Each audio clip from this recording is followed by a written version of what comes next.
பல ஊர்கள்ல. இது முத்துப்பேட்டையில் சிறப்பாக பக்கத்தில் உள்ள ஊர்ல போய் பாருங்க, சிறப்பாக செயல்பட்டுக் கொண்டிருக்கிறார்கள்.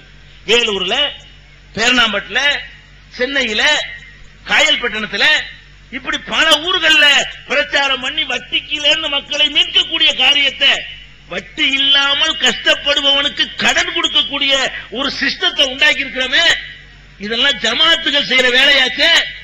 செஞ்சீங்களா? செய்ய தூண்டினார்களா? மார்க்க அறிஞர்கள் வழிகாட்டினார்களா? இந்த வட்டியில வீழ்ந்து கிடக்கிற மக்களுக்கெல்லாம் என்ன மீட்சி என்ற ஆலோசனை சொன்னார்களா? சிந்திச்சு பார்க்கணும். அப்ப எல்லா விஷயத்திலையும் இந்த மக்களை சரிப்படுத்தணும். சினிமாவுல நிமிக்கணும், மதுவுல நிமிக்கணும், லாட்டரியில நிமிக்கணும், புகையிலிருந்து மீட்க வேண்டும், போதைப் பொருளிலிருந்து மீட்க வேண்டும், வட்டியிலிருந்து மீட்க வேண்டும், எல்லா விதமான தீமைகளிலிருந்து மீட்க வேண்டும் என்று செயல்பட்டால் குற்றமா? இதோடு நிக்கல. முஸ்லீம் அல்லாதவர்கள் இஸ்லாத்தை பற்றி என்னென்ன தப்பு பிரச்சாரம் செய்கிறார்களோ அதற்கெல்லாம் பேச்சுக்கள் மூலமாக, புத்தகங்கள் மூலமாக, வீடியோ கேசட்டுகள் மூலமாக, ஒளிநாடாக்கள் மூலமாக பதில் சொல்லி விளக்கம் சொல்லிக் கொண்டிருக்கிறோமே, அது குற்றமா? என்ன, எதை வைத்து நீங்கள் இப்படி ஒரு முட்டுக்கட்டை போடுறீங்க? ஆகிரத்தை பயந்துக்கிறீங்க. வேற ஒண்ணு நாங்க உங்கள்ட்ட சண்டைக்கு வர தயாரா இல்ல. நாங்க சொல்வது என்ன, இதுக்கெல்லாம் மறுமையில கேள்வி இருக்குது.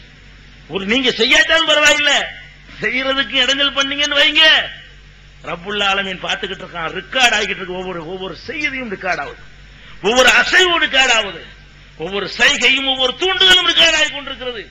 அவ்வளவுக்கு சேர்த்து அல்லாஹ் விசாரிப்பான் என்பதை அஞ்சிக் கொள்ளுங்கள். இஸ்லாத்துக்கு எதிரான அத்தனை சூழ்ச்சிகளுக்கும் எதிரான களம் இறங்குறோம். யார் இறங்க மாட்டேங்கிறீங்க?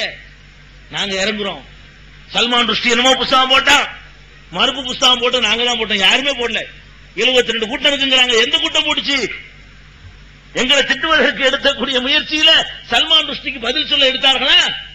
நாங்க எழுதணும். வேதம் ஓதும் சாத்தான்கள் அவன் என்னென்ன வாதங்கள் வச்சானோ அதெல்லாம் தப்பு என்று சொல்லி இலவச நூலை வெளியிட்டு மக்களுக்கு கொண்டு போனமே. காபான் இலைக்குமா என்று புஸ்தகம் போட்டு இஸ்லாத்தை தரக்குறைவாக ஒருவன் எழுதியதற்காக வேண்டி கப்சா நிலைக்குமா என்று அவனுடைய ஒவ்வொரு வாதத்திற்கும் பதில் கொடுத்து புஸ்தகத்தை போட்டு இலவசமாக போட்டு மக்களுக்கு கொடுத்தோமே. இதெல்லாம் நீங்கள் செய்யற வேலை இல்லையா? இத்தனை வருஷமாக இருந்து கொண்டிருக்கிறீர்கள். இதெல்லாம் செஞ்சீங்களா? இதெல்லாம் கவனம் செலுத்தினீங்களா? கிறிஸ்தவர்களோட விவாதம் பண்ணணுமே, கிறிஸ்தவர்களோட விவாதம் பண்றோம், நாத்திகர்கள்ட்ட விவாதம் பண்ணுகிறோம், காதியானிகள்ட்ட விவாதம் பண்ணுகிறோம், அவர்களுடைய பிரச்சாரங்களை முறியடிக்கிறோம். இப்படி என்ன, எந்த பக்கத்திலிருந்து இஸ்லாத்துக்கு எதிரான யுத்தங்கள் நடத்தப்பட்டாலும் களத்தில் நீங்க போராடக்கூடிய ஒரு சமுதாயத்தை உருவாக்குறோம். தப்பா? அதனால இதான் சொல்ல நினைக்கணுங்கிற விஷயம். கேள்வி பதிலுக்கு போறதுக்கு முன்னாடி நாங்க தப்பு சொன்னாங்க இப்ப சொல்றோம். குர்ஆன் ஆதாரத்தோட சொன்னா ஏத்துக்கிறங்க, நாங்க சொன்னா ஏத்துக்கிறாங்க. நாங்களா எங்க கையில மடியில போட்டு சொன்னா போடாண்டு போங்க. நாங்கள் சொல்லக்கூடிய செய்திகளுக்கு குர்ஆன் சான்றோடு சொன்னால் ஏத்துக்கொள்ளுங்கள். நபிகள் நாயகம் ஸல்லல்லாஹு அலைஹி வஸல்லமுடைய சான்றோடு சொன்னால் ஏத்துக்கிறங்க. இல்ல அடுத்து எரிஞ்சிட்டு போங்கன்னு சொல்றோம். எங்களை பின்பற்ற ஒரு கூட்டம் உண்டாக்குறோமா? நாங்க என்ன சொன்னாலும் கேளுங்க.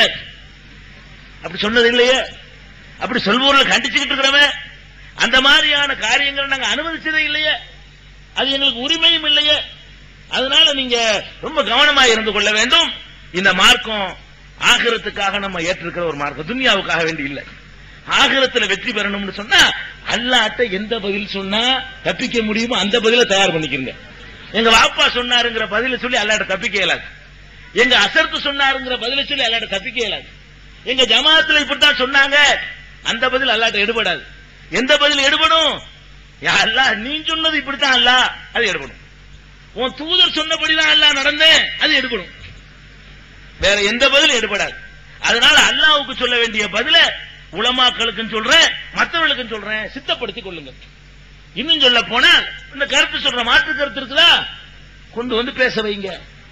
மாற்று கருத்தை எல்லாரும் கேளுங்க. நான் கேட்காதுன்னு சொல்ல மாட்டோம், திட்டுவாங்க. நாங்க யாரும் திட்ட மாட்டோம், திட்டுவாங்க. நீங்க வேண்டாம் மாற்று கருத்து உடையவர்களை பிரச்சாரம் செய்யறதுக்கு வேண்டாம் கூட்டிட்டு வாங்க. வந்தார்களே ஆனால் விவாதத்துக்கு ரெடின்னு சொன்னாங்களே ஆனால் புடிச்சு வச்சுக்கிட்டு எங்களுக்கு போன் பண்ணுங்க, உடனே ஓடியாந்துரும்.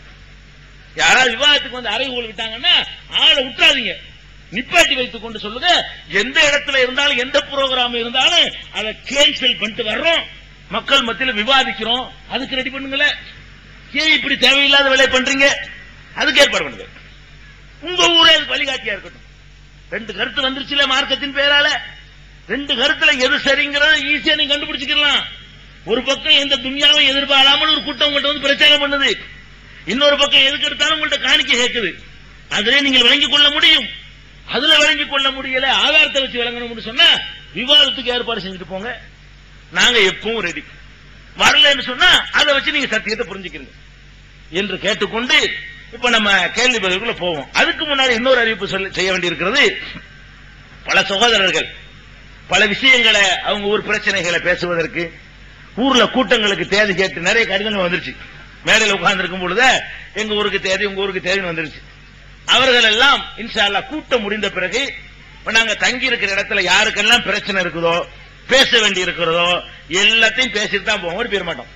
இன்ஷா அல்லாஹ் நீங்க எல்லாரும் பார்த்துட்டு போகணும். முடிஞ்ச பிறகு எந்த இடத்துல நாங்க தங்கி இருக்கிறோம் விசாரிச்சுக்கிட்டு இங்கதான் இருப்போம். இன்ஷா அல்லாஹ் சுபுக்கெல்லாம் பிறகுதான் போவோம். நீங்க அது வரைக்கும் என்ன பிரச்சனையா இருந்தாலும் எங்களை வந்து சந்தித்து கூட்டம் நடத்துற விஷயமா இருந்தாலும் சரி, பிரச்சனையா இருந்தாலும் சரி, விவாதமா இருந்தாலும் சரி, வேறு விதமான பிரச்சனைகளா இருந்தாலும் சரி, அது மாதிரி கடிதம் கொடுத்தவர்கள் நேரம் வந்து பார்த்து இன்ஷா அல்லாஹ் அதை பேசி முடித்துக் கொள்ளுமாறு கேட்டுக்கொள்கிறோம். அடுத்து நம்ம கேள்வி பதில நுழைகிறோம். எப்படின்னு சொல்லிருங்க. வலைக்கும் சலாம்.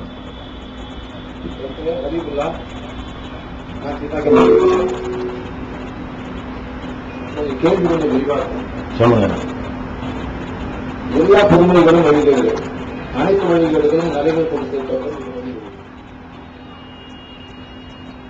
இந்த வழியில பார்த்தாக்கா காட்டித்தராக ஏவாத அங்கீகரிக்காத எந்த ஒரு செயலா இருந்தாலும் அது நடக்கலாம் இருக்கிறது. எவ்வளவு புகழ்ந்து உண்மைக்கும் பின்னால் எப்போதும் யாழைக்கான வசூல 33 விஷயத்தில் அங்கீகாரம் வைக்கணும். இதுல வந்து முன்னோர்களும் பெற்றோர்களோ இன்னும் பெரியவர்களோ மார்க்க அறிஞர்களோ காட்டி தந்த வழியில் செல்வது ரசூலையும் அல்லாஹையும் பின்பற்றவில்லையே, நாங்கள் கைசெல்லப்பட்டோம் என்று வேதனைப்பட்டு எங்களை இப்படி தவறான வழியில் சொன்னவர்களுக்கு 2 மடங்கு அதாவை தொழிலாளியாக ஆட்சியும் இப்போ நம்ம ஏகத்துவத்த இயக்கங்களை பொறுத்தவரை பல இயக்கங்கள் இருக்கு. எல்லா இயக்கங்களுக்கும் அடிப்படை கொள்கை வந்து ஒரே ஒன்னா இருந்தாலும் சில கொள்கைகள்ல நிறைய வித்தியாசம் இருக்கு. ஒவ்வொரு அமைப்புகளும் என்ன சொல்றாங்க, தங்களுடைய நிலையெல்லாம் சரி, தங்களுடைய நிலையெல்லாம் சரி சொல்றாங்க. ஆனா சமுதாய மக்கள் அந்த இயக்கங்கள்ல இருக்கிற அறிஞர்கள் சொல்ற அளவுக்கு மார்க்க இல்லாதவங்களா இருக்கிறாங்க. யாராவது ஒரு சொல்றா பின்பற்ற வேண்டியதா இருக்காங்க. இப்போ நீங்க ஒரு நிலையில இருக்கீங்க, மற்ற அமைப்புல இருக்கிறவங்க ஒரு நிலையில இருக்கிறாங்க. ஏதாவது ஒரு நாங்கள் சப்போஸ் அது சரிதானா என்பதற்கு ஆணித்தரமான அத்தாட்சிகள் தெரியாது. சொல்ல வச்சு நம்பிக்கையில பின்பற்றோம். அது வறுமையில அப்படி பின்பற்றியது தவறாக இருக்கும் பட்சத்தில் நாங்கள் இதே துவாவை கேட்க வேண்டிய ஏற்படும். அப்ப எங்களை இப்படி தவறான வழியை தள்ளிவிட்ட அளவுக்கு இந்த எந்த ஒரு அதிசையோ எந்த ஒரு ஆதாரத்தையோ பொறுத்தவர்கள் 2 மடங்கு தண்டனை அல்குக்கு நேரும் அல்லவா? இதற்கு என்ன வழி? அதாவது நல்ல ஒரு அழகான இன்றைக்கு தேவையான ஒரு கேள்வியை கேட்டிருக்கிறார்கள். அந்த கேள்வியுடைய சுருக்கம் என்னவென்றால், இன்றைக்கு நாங்கள் சாதாரண பாமர மக்களாக இருக்கிறோம். நீங்கள் சொல்வதைத்தான் கேட்டு நடக்கக்கூடிய நிலையில நாங்கள் இருக்கிறோம். ஆனால் தௌஹீத் என்ற பெயர்லேயே பல இயக்கங்கள் இருக்கிறது. இதுல யாராவது ஒரு ஆளை சொல்லி அதான் சரி என்று நாங்கள் போனால் மறுமை நாளில் நரகத்தில் கொண்டே அல்லாஹ் போட்டு ஏண்டா இப்படி பண்ணினீங்கன்னு கேட்டுருவானோ, எங்க முன்னோர்கள் சொன்னதை நாங்க கேட்டோம், எங்களுடைய பெரியார்கள் சொன்னதை கேட்டோம்னு சொல்ற நிலைமை எங்களுக்கு வந்துருமோன்னு பயமாக இருக்கிறது. அதை நாங்க எப்படி அதை எடுத்துக்கொள்வது அப்படிங்கறது அவருடைய கேள்வி. முதலாவது ஒரு அடிப்படை விஷயத்தை நான் உங்களுக்கு பதிவு செய்ய விரும்புகிறேன். நமக்கு ஒண்ணுமே தெரியல, நாங்கள் பாமரர்களா இருக்கிறோம் நினைக்கிறோம்ல, அதுவே பேசிக்கல தப்புங்க. ஏன்னு கேட்டா, நீங்க இன்னைக்கு தௌஹீதுல இருக்கக்கூடிய தௌஹீதான் சரி என்று நினைக்கக்கூடிய எல்லா சகோதரர்களுமே ஏற்கனவே வேற ஒரு கொள்கையில இருந்தீங்க. என்ன கொள்கையில இருந்தீங்க? தர்காவுக்கு போகலாங்கிற கொள்கை, மதுஹப் கொள்கை, பிதஅத் கொள்கை, இதுல தான் இருந்தீங்க. இத பெரிய பெரிய உலமாக்கள் பெரிய பெரிய மகான்கள்லாம் சொன்னார்கள் நம்பிக்கொண்டு அதுல இருந்தீர்கள். இப்ப நாங்க தௌஹீதுங்கிற பேர்ல ஒரு 1980 இந்த பிரச்சாரத்தை தமிழ் மக்கள்கிட்ட சொன்ன பொழுது 4-5 பேராகத்தான் நாங்கள் இருந்தோம். ஆனாலும் நீங்க சிந்திச்சு பார்த்து தான் இதை விளங்குனீங்க. எப்படி செஞ்சு பார்த்தீங்க? இவங்க 4 பேர் சொல்றது சரியா, இந்த பெரிய பெரிய உலமாக்கள் 500 வருஷமா சொல்றாங்களே அது சரியா என்பதை எல்லாம் உங்களால் விளங்க முடிந்தது. சரியானது எதுன்னு கண்டுபிடிக்க முடிந்தது. மௌலிது ஓதிக்கொண்டிருந்தார்கள், 500 வருஷமா ஓதினார்கள். நம்ம தப்புன்னு சொன்னோம். நீங்க எதை பாத்தீங்க? 500 வருஷமா இருந்ததை பார்க்கல. தப்புன்னு சொல்றதுக்கு நாங்க எடுத்து வைக்கிற காரணம் என்ன, அவங்க சரின்னு சொல்வதற்கு எடுத்து வைக்கிற காரணம் என்ன, ரெண்டையும் எடை போடுறீங்க. எடை போடும்போது உங்களுக்கு உண்மை தெரியுது. இதுதான் சரி, இவங்க சொல்றது பாயிண்ட் இருக்கிறது, விஷயம் இருக்குது, அவங்க சொல்றதுல விஷயம் இல்ல. விளங்குனீங்களா இல்லையா? 1000 வருஷமா ரத்தத்தோட ஊறி போன மதுகப்புல இருந்தே வெளியே வந்திருக்கிறீங்க. அப்ப முதல்ல நீங்க உங்களை மாற்றிக்கொள்ளணும். எங்களுக்கு ஒண்ணுமே முடியாது, எங்களுக்கு சரியானதை கண்டுபிடிக்க இயலாது, இது தப்பு, இப்படி ஒரு நிலையில் அல்லாஹ் நம்மளை வைக்கவில்லை. நரகத்தில் போடும்போது இன்னொன்று கூட சொல்வார்களாம், லவ் குன்னா நஸ்மஉ அவ் நாகிலு மா குன்னா ஃபி அஸ்ஹாபி ஸஈர்.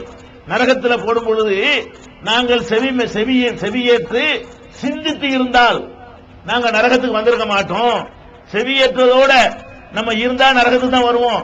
நஸ்மவுன்னு சொல்லிவிட்டு அவ் நாகிலு சூரத்துல் முல்க்ல தபாரக் அல்லாஹ் சொல்லி காட்டலாம், லவ் குன்னா நஸ்மஉ அவ் நாகிலு மா குன்னா ஃபி அஸ்ஹாபி ஸஈர். நாங்கள் விளங்கி இருந்தால் சிந்தித்து இருந்தால் நாங்க நரகத்துக்கு வந்திருக்க மாட்டோமே. அப்ப நமக்கு என்ன மார்க்கத்தில் சொல்லப்படுது?